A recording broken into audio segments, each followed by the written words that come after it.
요즘은 우리 주위에 좋은 상품들이 넘쳐납니다. 그리고 그 상품의 구매 욕구를 늘리기 위해서 광고도 대단히 화려하기도 합니다. 이렇게 광고가 중요하고 또 그 광고 시장이 성장하면서 아주 다양한 광고의 종류들이 생겨나고 있습니다. 아마 여러분들 들어보셨을 것입니다. PPL이라는 광고 들어보셨습니까? Product in Placement. 간접 광고의 형식인데 시청률이 좋은 프로그램에서 한 번씩 광고하고 싶은 물건들을 보여주어서 우리에게 사고 싶은 그 구매력을 상승시키는, 권하는 그러한 광고입니다. 이 PPL 광고는 Subliminal Effect라는 그러한 특별한 효과를 사용한 것입니다. 그것은 쉽게 느끼지 못하는 우리의 무의식을 자극하여서 음향이나 그림이나 음악 등 아주 짧은 시간에 화면에 보여주어서 그 광고의 효과를 극대화시키는 그러한 광고의 방식입니다. 코카콜라 마셔, 배고파? 그럼 팝콘이라도 먹어봐. 이런 내용을 아주 짧은 3000분의 1초의 짧은 시간에 그 영화의 중간중간에 삽입하는 것입니다. 영화 관객들은 전혀 알지 못하지만 영화가 끝난 후에 극장의 그 콜라와 팝콘의 판매량을 확인해 보니 늘었을까요? 57.8% 그리고 18.1%가 각각 증가했다고 합니다. TV 속 드라마의 유명한 주인공의 옷이나 또 시계나 신발을 한 번씩이지만 짧게 영상에 보여주면 구매 효과를 자극하여서 그렇게 구매력이 또 판매가 늘어나는 그런 광고들을 말씀드린 것처럼 PPL 광고라고 합니다. 다른 사람에게 이렇게 뭔가를 권하는 연구가 이렇게 대단하게 발전하였습니다. 우리의 신앙도 잘 권면하고 또 잘 전할 수 있으면 좋겠다 생각됩니다. 여러분에게 권합니다. 오늘 본문 5장 20절을 한번 보도록 하겠습니다. 그러므로 우리가 그리스도를 대신하여 사신이 되어 하나님이 우리를 통하여 너희를 권면하시는 것 같이 그리스도를 대신하여 간청하니 너희는 하나님과 화목하라. 우리가 하나님과 함께 일하는 사람으로 당신들에게 권한다고 말씀하고 있습니다. 하나님의 일꾼으로 우리에게 가장 중요한 하나님의 것들을 말하고 싶어 하는 이 고린도 후서의 저자 바울의 마음입니다. 이런 생각을 했습니다. 최소한 여기 앉아 있는 우리는 주일 예배에 잘 나오고 또 어떻게 해서든 기도와 말씀과 또 하나님의 일꾼으로 이 세상에서 멋진 신앙인으로 살아가기를 원하는데 이런 PPL 광고나 또 우리 무의식 속에 서블리미널 효과가 있으면 좋겠다 생각했습니다. 그 짧은 3000분의 1초에 잠깐만 보여줘도 콜라나 팝콘이 그렇게 잘 팔리고 연기자들이 입은 옷이나 손에 쥐고 있는 그 커피잔 때문에 그런 물건들이 그렇게 잘 팔리는 것처럼 우리가 매일 읽고 또 매일 듣고 있는 말씀과 기도와 찬양의 능력의 그 열매가 57%, 또 18% 우리 가운데 또 이 세상에 늘어나면 좋겠다 생각했습니다. 무언가를 더 잘 팔고 더 홍보하고 더 이익을 얻기 위해서 우리가 그 복음을 전하는 것은 그것만을 위해서는 아닙니다. 그렇지만 믿는 우리들이 성경이나 설교나 찬양을 통하여서 권면하는 이 많은 것들이 조금이라도 세상에 또 믿지 않는 자들에게 또 우리 안에 더 잘 받아들여지기를 바라는, 그래서 우리의 삶의 주인이 하나님이신 것을 그 짧은 순간에도 의식하며 살기를 바랍니다. 이런 마음으로 여러분에게 오늘 또 본문 20절, 21절을 다시 한번 더 읽으며 권면해 드립니다. 그러므로 우리가 그리스도를 대신하여 사신이 되어 하나님이 우리를 통하여 너희를 권면하시는 것 같이 그리스도를 대신하여 간청하노니 너희는 하나님과 화목하라. 하나님이 죄를 알지도 못하신 우리를 대신하여 죄로 삼으신 것은 우리로 하여금 그 안에서 하나님의 의가 되게 하려 하심이라. 아멘. 이렇게 말씀 중에 제일 먼저 제가 지금 이 말씀을 통하여 권해드리는 것은 그 첫째로 우리는 하나님과 화목하기를 권해드립니다. 이 고린도후서는 바울에 의하여서 서기 56년 AD 56년경에 빌라도나 아니면 데살로니카나 그 마게도니아 지방에서 적혀졌을 것이라고 말합니다. 그때는 바울의 사역 가운데 어렵고 힘든 시기였습니다. 그런데 아시아 지역에서 거의 죽음에 이르는 경험을 하고 또 고린도에서 심한 다툼을 만나는 그 바울의 인생에서 아주 힘든 경험을 하고 있던 그런 때였습니다. 그런 그는 이런 아픈 경험들을 통하여 또 자신의 삶과 사역을 통하여 여러 생각을 하게 됩니다. 그러던 중에 그는 이런 힘든 시기에 그리스도의 고난을 다시 자신의 삶과 사역에서 느끼고 그에게 주어진 사도로서의 사명을 한 번 더 강하게 확인하게 됩니다. 바울은 자신의 의도와는 상관없이 교회 안에서 불신을 당하고 있던 때였습니다. 바울은 최선을 다하여 온 마음으로 섬기며 목회하고 있었지만은 교회 안에 또 다른 목소리가 커지기 시작했습니다. 이 목회적 어려움은 다른 다툼이 아니라 미묘한 그런 다른 다툼이 아니라 오로지 복음에 대한 오해 때문입니다. 아마 바울이 교회에서 사람들이 원하는 그 말씀으로 그들의 필요를 채워주고 사람들이 듣고 싶어하는 격려나 축복의 소리만 전했다면 아마 아무 문제가 교회 안에 없었을 것입니다. 그러나 그는 성경에 죄에 대한 책망과 경계와 복음의 그 제시 그리고 자신과 세상에 대한 태도를 근본적으로 바꿀 것을 그 성도들에게 가르쳤기 때문에 사람들의 인기를 잃고 불신을 당하고 있었던 것입니다. 지금이나 그 당시나 진리의 복음만 이 교회 안에 이 공동체 안에 있는 것은 아니랍니다. 목회자가 사람들에게 세상의 것들을 포기하지 않고서도 얼마든지 신앙생활을 잘할 수 있다 가르치기도 합니다. 그런 설교를 듣다가 진리와 바른 복음만을 가르치는 그 말씀은 그들에게 얼마나 독선적이게 보이게 되기도 하였을 것입니다. 그리고 사람들에게 배척을 당하였을 것이다. 저는 이해가 됩니다. 그런 가운데 바울은 타협함 없이 자신의 직분에 합당한 권면을 하고 있는 것입니다. 자신은 그리스도를 대신한 권위를 가진 대사로서 사신으로서 그 성도들에게 강력하게 권면하고 있습니다. 그리고 먼저 하나님과 화목하라고 말씀하는 것입니다. 이 권면은 단순한 권고가 아니라 성경적으로 보면 명령적 강력한 권한 강권을 이야기합니다. 이 강력한 권면의 중심에는 화해가 있습니다. 먼저 하나님이 그리스도 안에서 인간과 이루신 그 화해를 말하고 있습니다. 우리의 화평은, 우리의 평안은, 그리고 우리와 하나님과의 그 관계는 우리의 죄로 인하여서 완전히 깨어져 있습니다.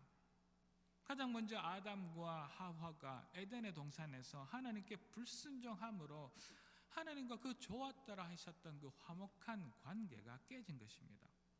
우리가 살아가는 이 세상이 점점 더 어두워지고 우리가 살아가는 이 세상이 마지막으로 더 강팍해진다는 그 이유가 우리 인간과 하나님의 그 화목, 그 사이에 화평이 깨어져 있기 때문입니다.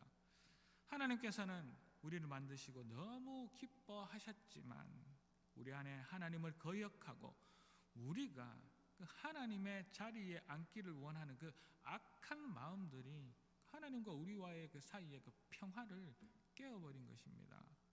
그것은 죄의 결과입니다. 오늘 본문 21절을 다시 한번 더 보도록 하겠습니다. 하나님이 죄를 알지도 못하신 이를 우리를 대신하여 죄로 삼으신 것은 우리로 하여금 그 안에서 하나님의 의가 되게 하려 하심이라. 사실 우리 인간들은 하나님과 우리 사이에 그 평화와 화목이 깨어진지도 모릅니다. 우리가 알았다면 먼저 우리가 우리의 죄를 완전히 회개하고 하나님께 나아가 용서를 구했을지도 모릅니다. 그러나 우리가 우리를 도와보아도 우리에게 그런 화목이 깨어진 줄 아는 그런 지혜도 없습니다. 그리고 그런 지혜가 있다고 하더라도 회개하고 용서를 구할 그런 용기도, 그런 순전한 마음도 우리 안에 없을 때가 더 많습니다. 아니, 우리에게 하나님과 화목하게 할, 우리의 죄를 자복할 그런 의지조차 발견하지 못할 때도 많지 않습니까? 하나님은 우리가 죄를 지어 하나님이 주신 그 거룩함을 깨고 사는 우리를 불쌍하게 생각하셨습니다. 그러나 그보다 하나님은 우리가 점점 하나님과 멀어지고 있다는 그 사실조차 모르고 이 세상과 이 악을 향해 질주하고 있는 우리가 더 불쌍하고 우리를 긍휼히 여기셨던 것입니다. 그래서 하나님이 먼저 우리에게 화목 제물로 예수를 우리에게 보내주신 것입니다. 나의 불의, 나의 욕심, 또 나의 비정함, 나의 이중성, 또 나 안에 있는 그 엄청난 그 교만, 이곳에 전혀 죄 없으신 예수님을 희생 제물로 보내셨습니다. 그가 우리의 화목의 징검다리가 되신 것입니다. 우리 힘으로는 하나님과 깨진 그 깊은 골을 넘어갈 수 없으니 하나님께서 우리에게 예수를 보내시고 그 위에 십자가에 다리를 놓으신 것입니다. 그리고 지금 우리에게 권면하고 계십니다. 여러분에게 권합니다. 하나님과 화목하라. 하나님과 화목해내는 그런 저와 여러분들 되기를 축원합니다. 우리의 죄를 용서하신 하나님의 그 사랑을 예수님을 통하여 알고 하나님께 가까이 오라 말씀하시는 것입니다.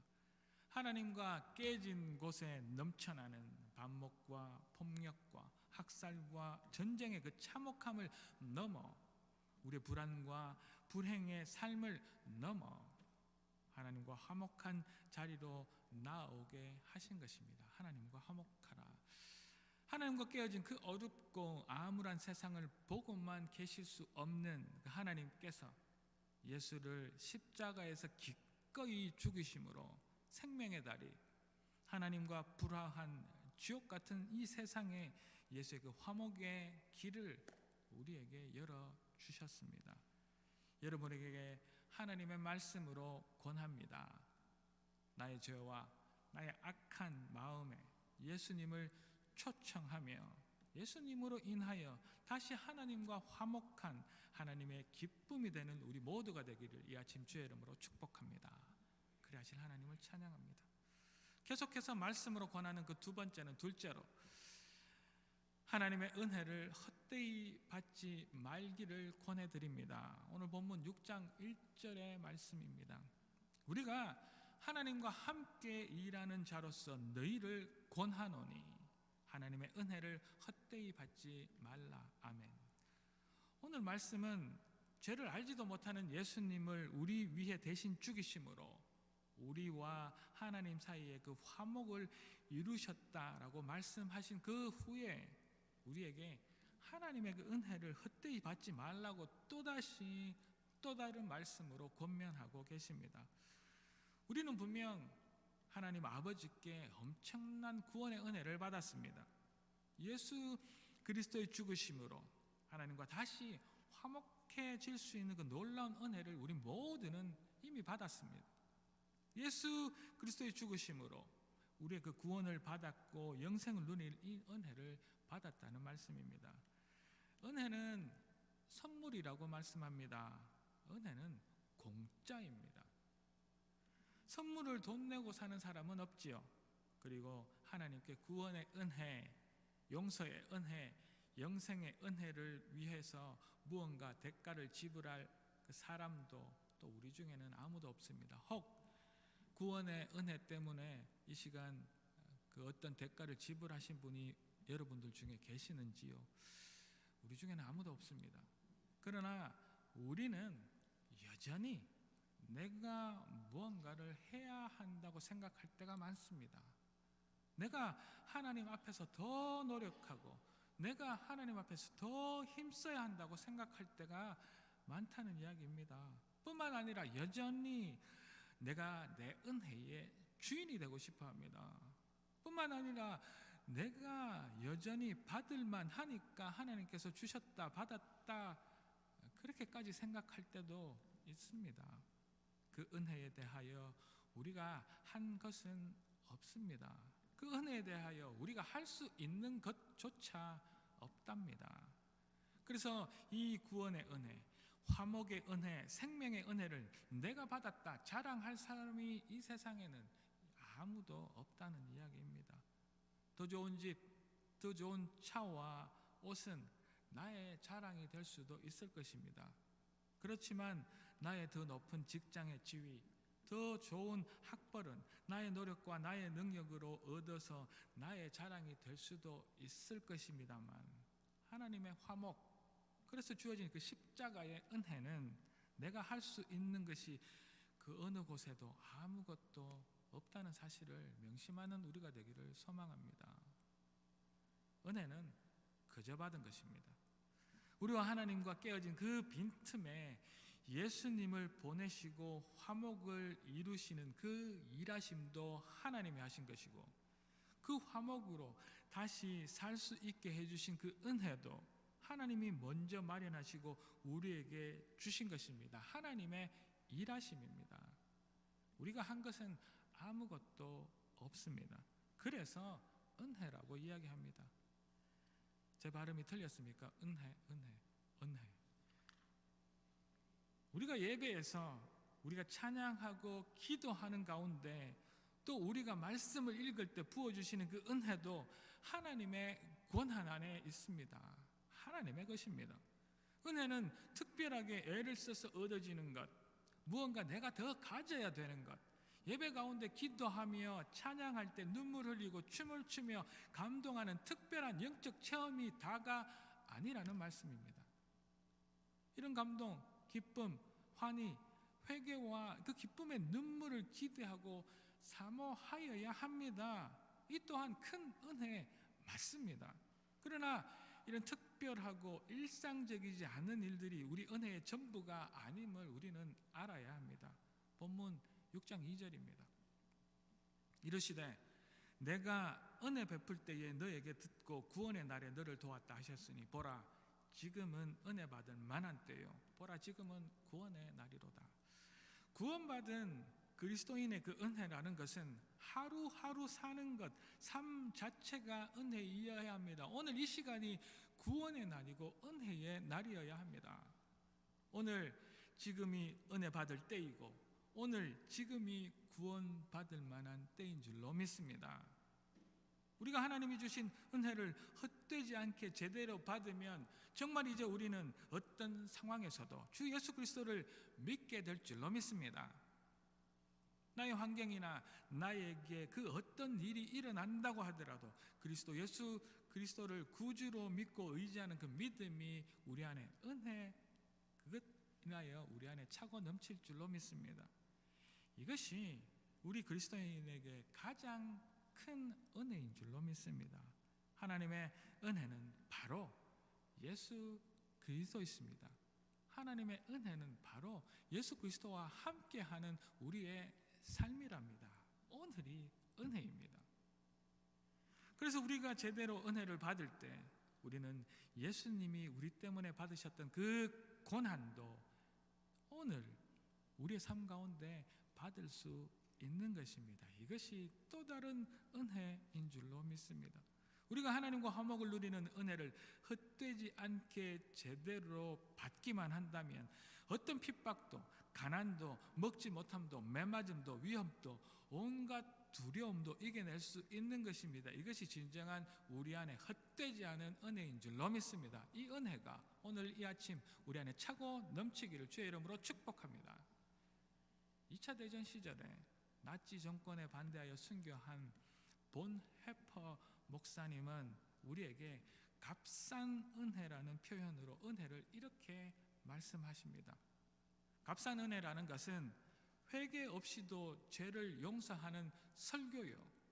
값싼 은혜라는 것은 공동체 훈련도 없이 베푸는 세례요. 죄의 고백도 없이 참여하는 성만찬이요. 인격적인 참회 없는 면죄의 확인입니다. 순종 없는 은혜, 십자가 없는 은혜, 살아 계시고 인간이 되신 예수 그리스도가 없는 은혜, 이것을 보네포 목사님은 값싼 은혜라 말씀하십니다. 우리 안에 값없이 받는 이 은혜를 값어치가 없도록 만드는 값싼 행동이 우리 안에, 이 교회 안에 있음을 지적하시는 말씀입니다. 예수 믿으면 부자 되고, 예수 믿으면 잘 살게 되고, 예수 믿으면 내 안에 모든 것이 이루어질 것을 우리는 그것에 관심을 가집니다. 예수 믿으면 우리는 기도하면 모든 것이 응답될 것이라는, 우리가 기도하면 이미 기도의 응답에 더 많은 관심을 가집니다. 교회 다니면 누구라도 평탄한 삶을 살고 세상의 형통을 누리고 병에 걸리지도 않고 병에 걸린다고 하더라도 낫기를 원하는, 그 어떤 고생도 힘든 짐도 내가 질 필요가 없기를 바랍니다. 이런 우리 중심의, 우리 기준에서의 그 축복과 은혜가 예수님의 피값으로 주신 그 값진 은혜를 그저 세상의 가치에 맞춘 값싼 은혜로 전락시키는 것이죠. 이미 하나님께서 예수님의 십자가의 죽음을 통해 엄청난 은혜를 우리에게 주셨습니다. 그 구원의 은혜를 헛되이 받지 않는 우리가 되기를 축복합니다. 그 값비싼 은혜를 싸구려로 만들 수는 없습니다. 회개 없이 용서는 없고, 하나님이 누구신지 모르는 우리가 하나님의 자녀가 될 수는 절대 없습니다. 순종도 없이, 희생도 없이 예수 그리스도의 제자가, 성도가 될 수는 없답니다. 여러분들에게 권합니다. 우리는 예수님이 십자가에서 흘리신 피값으로, 하나님께서 주고 사신 예수님의 피값입니다. 우리는 누구라고요? 우리는 예수님의 피값입니다. 누구는 이렇게 이야기합니다. 우리를 예수님짜리, 10만 불짜리, 100만 불짜리가 아니라 우리는 예수님짜리라고 이야기합니다. 공짜로 받은 구원의 은혜이지만 은혜를 가볍게 여기고 싸구려 은혜로 만들지 맙시다. 주가 십자가에서 피 흘려 사신 우리의 은혜를 헛되지 않게 받아 누리는 그 은혜 가운데 항상 거하는, 그래서 하나님과 동행하는 것이 형통이라 고백하는 우리가 되기를 이 아침 주의 이름으로 축복합니다. 그래서 하나님을 찬양합니다. 이제 마지막으로 셋째로 여러분들에게 권합니다. 세 번째는 하나님의 사람으로 흠이 될 행동은 하지 마시기를 권합니다. 본문 3절입니다. 우리가 이 직분이 비방을 받지 않게 하려고 무엇에든지 아무 것에도 끓이지 않게 하십시오. 앞서 본문 1절을 보면 우리는 하나님과 함께 일하는 사람이라고 말합니다. 그리고 그보다 앞선 말씀에서는 바울 자신을 그리스도를 대신한 사신 대사라고 말합니다. 우리는 하나님과 함께 일하는 사람으로, 예수 그리스도께서 하나님의 보내심을 받아 이 땅에 오셨던 것처럼 우리는 그리스도의 사명을 본받아 이 땅에 부르심을 받은 사신들입니다. 그러므로 우리는 그리스도를 대신한 사람으로 무엇을 하든지 아무에게도 꺼리낌 없는 흠이 되는 행동을 하지 말 것을 하나님의 말씀을 우리에게 권면하고 계십니다. 아니, 명령적으로 강권하고 계십니다. 앞서 말씀드린 것과 같이 우리는 하나님과 함께 일하는 하나님의 일하심의 대리인입니다. 우리는 먼저 우리가 하나님과 화목하여야 하고 그 맡겨진 사역에 따라서 다른 사람들에게 그 화목을 전하는 일을 하여야 할 것입니다. 그러기 위하여서 우리는 우리 자신의 행동이나 우리의 일상의 삶이 다른 사람들의 입에 오르내리지 않도록 흠이 되는 행동을 이 교회 안에서 예배 중간에만 흠이 없게 행동하는 것이 아니라 우리 삶, 일상에서 흠이 되는 행동을 하지 말아야 한다는 말씀입니다. 오늘 본문 4절에서 6절의 말씀을 보도록 하겠습니다. 오직 모든 일에 하나님의 일꾼으로 자천하여 많이 견디는 것과 환난과 궁핍과 고난과 매맞음과 갇힘과 난동과 수모로움과 자지 못함과 먹지 못함 가운데서도 깨끗함과 지식과 오래 참음과 자비함과 성령의 감화와 거짓이 없는 사랑. 하나님의 일을 감당할 때 환난과 궁핍과 고난과 힘듦이 있다고 분명 말씀하십니다. 우리에게 평안만, 우리에게 부요함만 있다는 말씀이 아닙니다. 우리가 그 어려운 힘든 시기와 역경과 공경 속에 있을 때에 다른 주변의 사람들이 우리의 말을 들으러 온 그 사람들이 우리를 지켜보고 있다는 이야기입니다.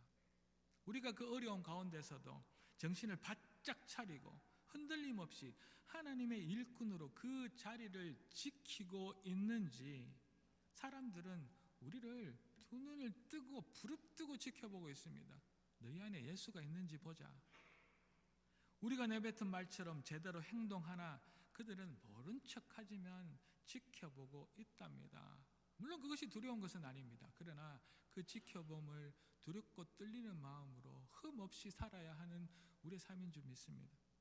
예수를 믿는 사람들이라고 하여 우리가 생각하는 그 평탄한 신앙생활만 하지는 않는답니다. 지금의 우리 신앙생활도 안락하거나 안전하지 좋지 않을 때가 얼마나 많습니까? 그렇다고 다른 사람들이 누리는 안정된 경제생활도 항상 누리며 사는 것도 아니지요.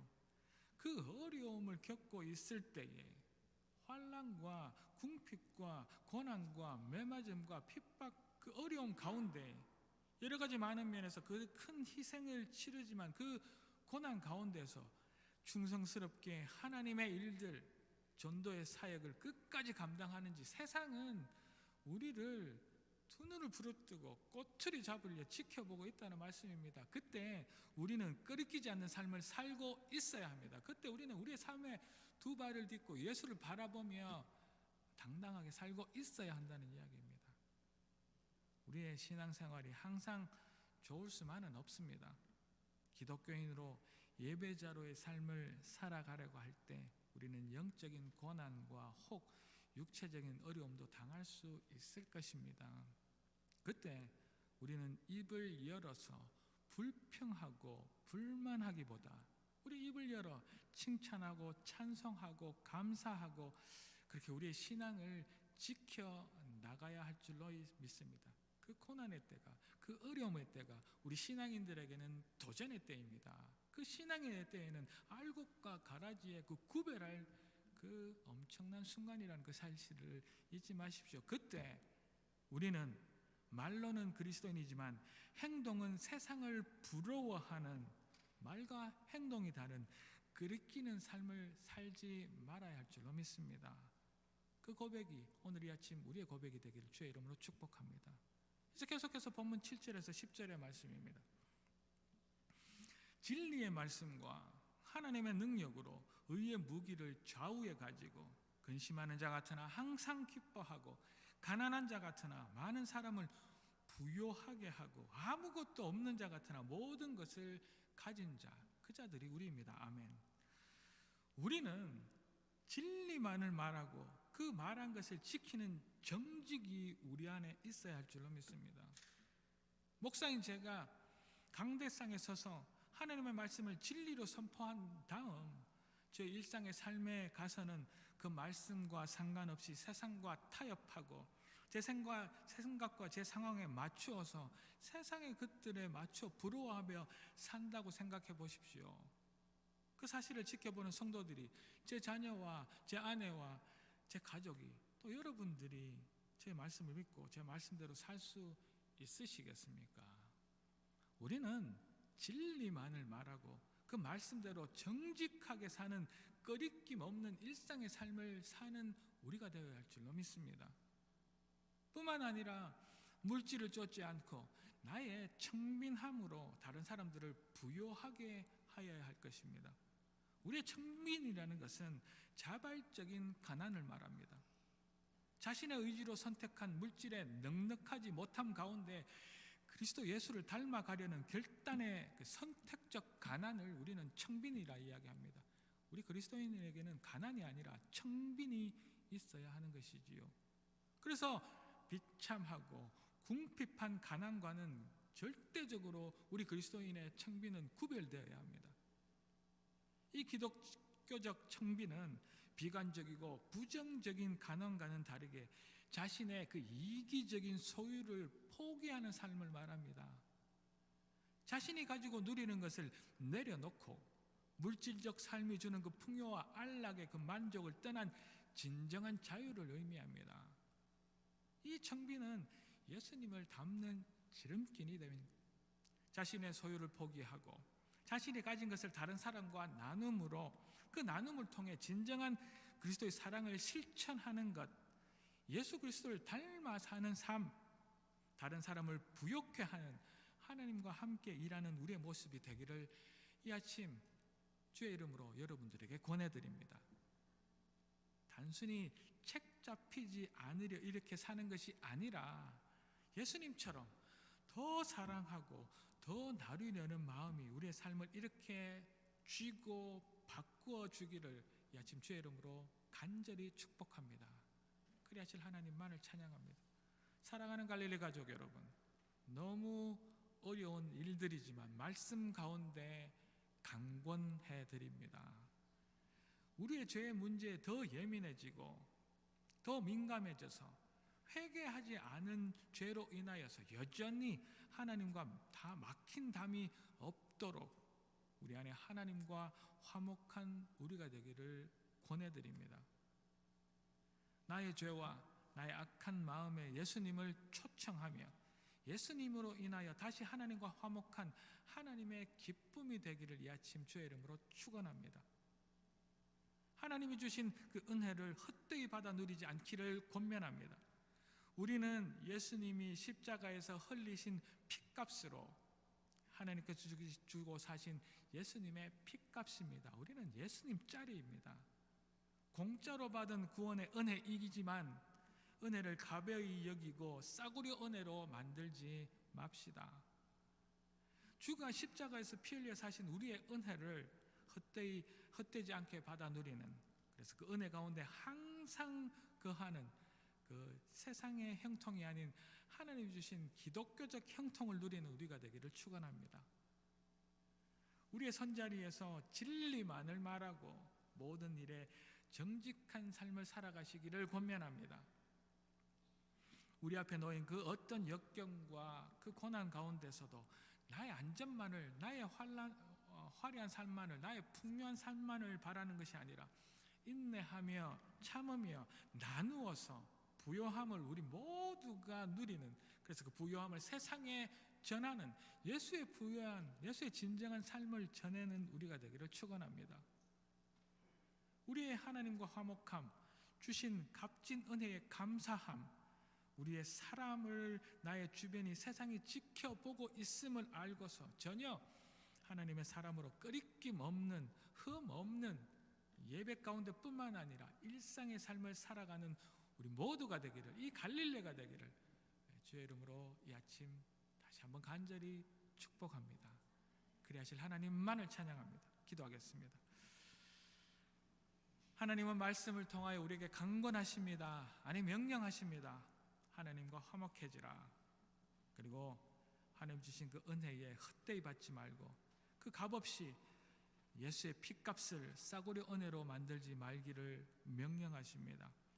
그래서 우리가 하나님 앞에 또 세상 앞에 서 있으므로 꺼리낌 없는 삶을 살아가기를 권하십니다.